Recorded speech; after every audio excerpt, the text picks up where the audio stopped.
Hi everyone, this is MJ. Welcome to my channel, or welcome back if you are a subscriber, and welcome if you are brand new. This is part 2 of my library book haul. If you didn't see part 1, I kind of think you should watch part 1 before you get into part 2. That way you can get a little backstory about the library haul. But anyways, I will give you a little backstory now. So one of my favorite libraries in town has a huge book sale that goes on once a year. I don't know if they did it last year because of COVID. I know definitely in 2020 they did not. And it's just absolutely fantastic. It goes for a week. And tonight is the preview night where you pay a small fee to get entrance. And you get first pick at all the books. So I gladly handed over that fee, which was $10, big deal. It goes to the library. And then I came out with 4 huge bags of books. I just went through 2 of them. So now I'm gonna go through the last 2. So I'm gonna try and do this all in one take. So before we get started, remember to like this video, comment down below. Let me know, are you a fan of library sales? Do you love book shopping? Is there anything better than buying used books? Oh, I love it so much. Okay, so let's get to some books. I'm gonna try and do this all in one take. Let's get cozy, okay. All right, I can't believe nobody picked this one up. I saw this. Put my glasses on so I can see what I'm doing. Okay, I still have a lot of daylight. Okay.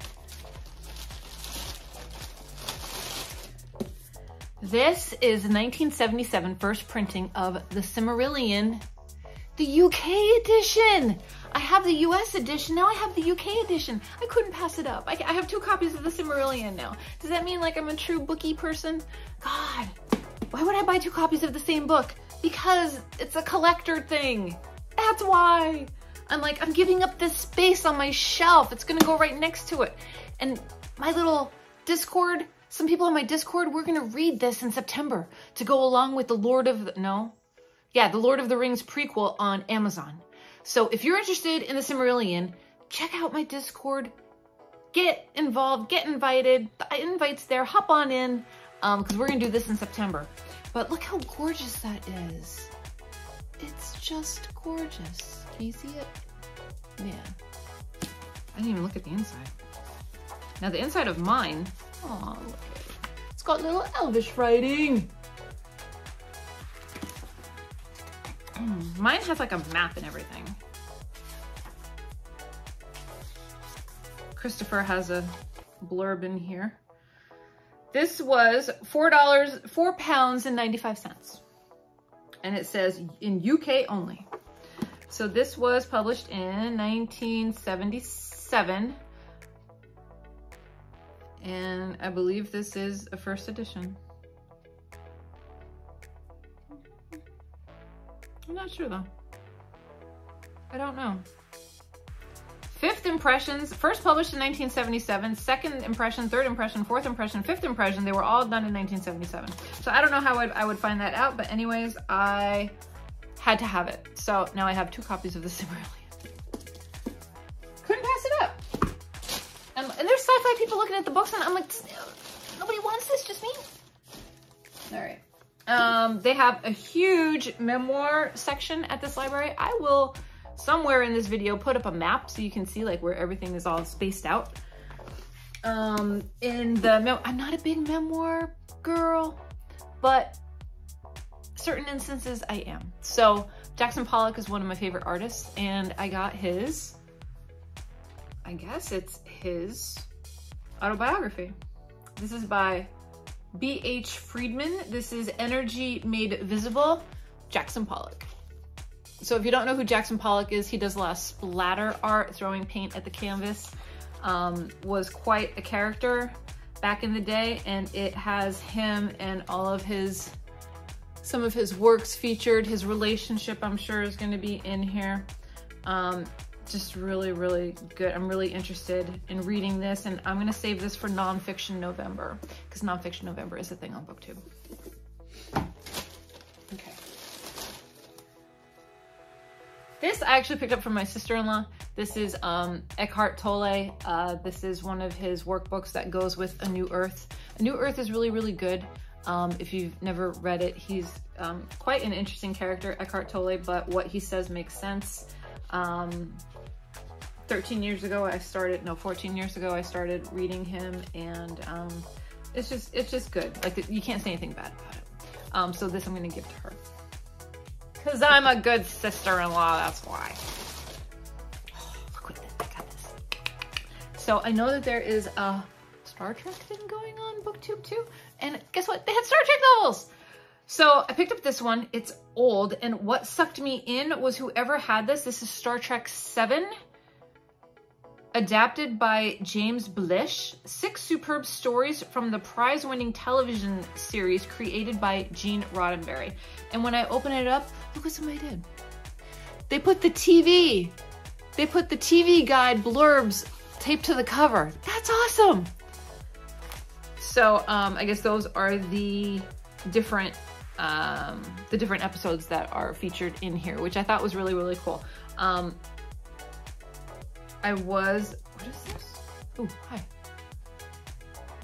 Join up, board the Enterprise and journey with her crew to far-off worlds where you will find Greek gods and American Indians, men who can live forever, and other men who die of old age at 29. A machine with the power to raise the dead, and a woman whose tears can topple empires. Star Trek 7. I grew up watching Star Trek. We were a huge sci-fi family in my house. We loved everything about it. So I said, why not add it to the list? Okay, so that one is done. Next bag. Oh God. Okay. I've read Ian McEwan before. I read one of his books and it really disturbed me, and I don't remember the title of it. If I remember it, I'm gonna post it down here below. But I picked up Atonement. I never read it. And I thought, for $1, why not? So I picked that up. Have you read Atonement? Let me know in the comment section down below.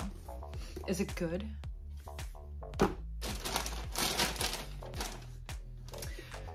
This author I discovered last year, and she was one of my top picks of 2021, and that's Dorothy Parker. Dorothy Parker is fantastic. Her audiobooks really just have spunk. She's brassy, she's sassy. Absolutely love it. And this is Dorothy Parker, The Complete Stories. So I thought this would be really, really, I don't know when I'll read it, but I thought it'd be nice to have. And it is pretty much short stories, so I could probably keep this by my bedside and like read it at night. But I have a short story book that I have to finish already. But yeah, Dorothy Parker. Her audiobook, if you're looking for something a little different, check out anything by Dorothy Parker. It's just great. It's that 1920s, 1927 vibe where she is just a tough chick and she is just managing her way through life with men and society and everything else. And she does not give a F. Do you know what I'm saying? Okay. What is this? I don't know what this is. I don't know what this is, but the back was captivating to me, so I wanted to see what it was about. This is The Wolves of Willoughby Chase by Joan Aiken. And the back says, after braving a treacherous journey through snow-covered wastes populated by packs of wild and hungry wolves, Sylvia joins her cousin Bonnie in the warmth and safety of Willoughby Chase. But with Bonnie's parents overseas and the evil Miss Slagharp left in charge, the cousins soon find their human predators are even harder to escape. So that's the back. You can see a little picture. Remind me of like a little Edward Gorey-ish a little bit, but I thought that's intriguing. And somewhere it's a classic, so it's got wolves. I like wolf books, I can't help it. And there are little drawings in here. Okay. Oh, and there's an inscription. I'll read you the inscription. It says, Dear Darcy, good luck. And this is just one of those books I could not believe you had not read. Lots of love and luck, Hammett. So there you go. So somebody thinks that they should have read this book. Well, I'm gonna read it.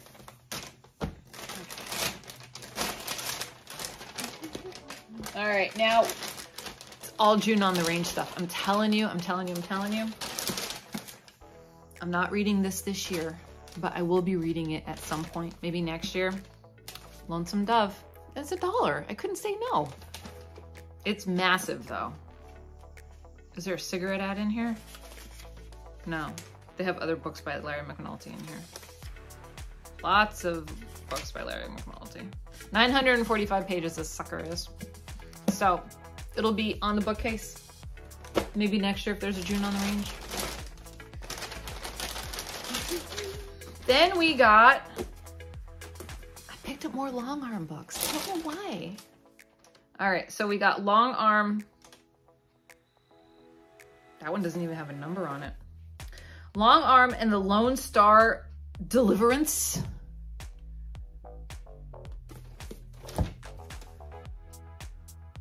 Longarm and Devil's River.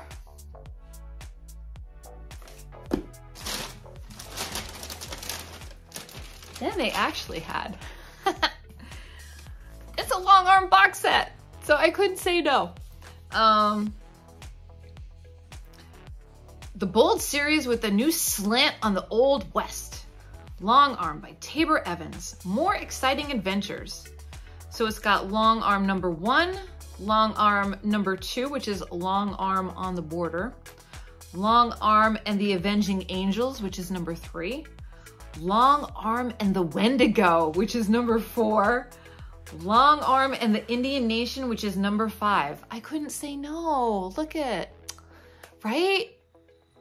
June on the Range. I mean, trust me, I'm not reading all this stuff for June on the Range, but I saw people talking about the Longarm series and I was intrigued and I think I'm gonna enjoy it. I do.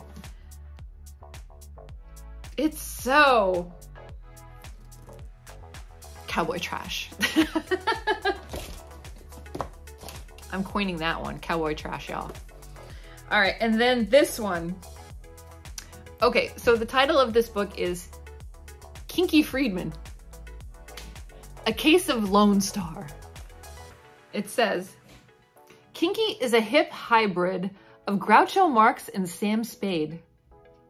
New York's wildest country western singer turned sleuth is back with another wacky, wisecracking mystery. It's a true grit romp into the steamy side of Manhattan's chic night spots, where Kinky's offbeat humor sounds a blue note of truth about singers, songsters, and ourselves. National Lampoon says ranges from excellence whodunit to high comedy. All right, I'm okay with it. People Magazine says sometimes he's just outrageous. Most of the time he's outrageously funny. Next one says as much fun as a night backstage at the Opry. All right, New York Times, ready? About Kinky Friedman. Lively, brash, perky. Mr. Friedman's ear for dialogue is first rate, as are Kinky's out of the corner of his mouth one-liners. Nice going. New York Times. And I don't even know. Oh, Kinky. Okay, so Kinky Friedman is the author. Okay. Well, who's the character? I guess they don't have a name. Wait. Now I gotta find out. Who's Kinky?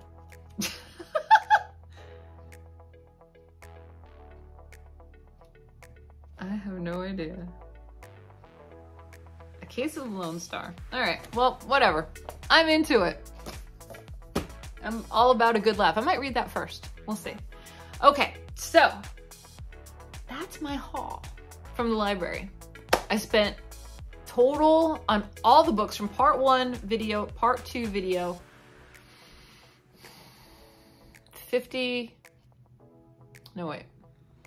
on books, $54 on books, and then $10 entrance fee. I go once a year. They only have this once a year. I don't think I'll be going back. I think I'm good, because it was funny because all of the trades that I was looking for, like I was really looking for a copy of, what the heck is it? Song of Achilles. I would like to read that, and I was looking for a copy of it. They didn't have it. They actually have at this sale, they have sections for authors. So they had Nora Roberts section, they had James Patterson section, they have a Stephen King section. I basically went in, I hit the vintage, I hit the sci-fi. I hit the classics and I hit some nonfiction. Yeah, I was looking for some more David Sedaris, but what they had I already have, or I've already read. So, but it was really, really good. It was fun. It was a great time. You know, highly recommend, if your public library has a book sale, please support it. Libraries are struggling. They will continue to struggle, you know, with funding and et cetera, and they could use all of our help. So if you utilize your library, pay them back by going to their bookstores, buying books, supporting them, volunteering, whatever you can do. So that is everything that I got at the library sale. Wasn't that fun? And the booktube influence can be seen in my book purchases. That's all I have to say. I was this close to picking up a copy of Shogun and I didn't pick it up because it was just, it was a little too dirty, like not dirty, but like the cover was dirty and I put it down. But that would have been $1 and Shogun is like huge. So yeah, so that's it. All right. So now I have to find a place for these books and I have to get my mood cart together, my mood trolley. That will probably be my next video, is to get my mood trolley together. So, well, no, small booktube is coming up. So we'll see, but look for that in the future. We've got small booktube coming up. We've got my mood trolley. And we also have some book reviews coming up too. Still reading Project Hail Mary, diving into some Westerns now. I'm behind schedule. This week was a little messed up with my free time. So there's still a lot of the month of June left and I hope you are reading awesome things. I hope you are all doing well and taking care of yourselves so you can take care of others. And until my next video, guys, I will see you next time. Goodbye for now.